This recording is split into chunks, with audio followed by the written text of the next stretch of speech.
ชนาการที่เหมาะสมนับเป็นปัจจัยสำคัญที่ช่วยเสริมพัฒนาการของลูกน้อยเพราะในช่วงขวบปีแรกเด็กจะมีการเจริญเติบโตอย่างรวดเร็วทั้งทางร่างกายและสมองโดยเฉพาะการเจริญเติบโตของสมองยังเป็นไปอย่างรวดเร็วเด็กๆควรได้รับสารอาหารครบทั้ง5หมู่ในแต่ละวั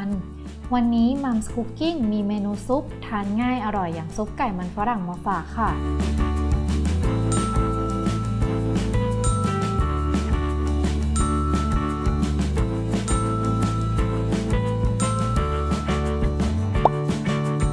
ต้มน้ำซุปพอเดือดใส่ไก่ต้มจนไก่สุก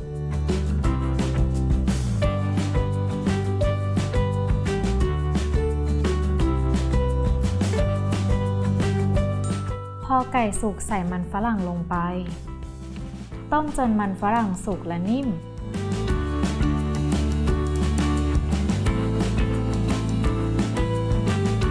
ปรุงรสด้วยเกลือ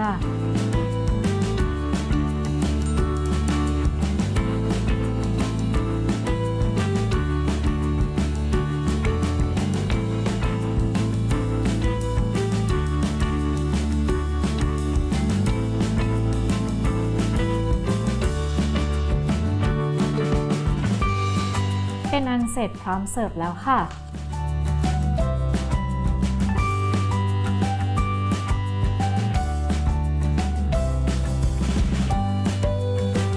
ติดตามสูตรอาหารสำหรับลูกน้อยทุกช่วงวัยได้ใน Mums Cooking อย่าลืมกด Subscribe Kids Kitchen และกดกระดิ่งเพื่ออัปเดตคลิปของเรานะคะ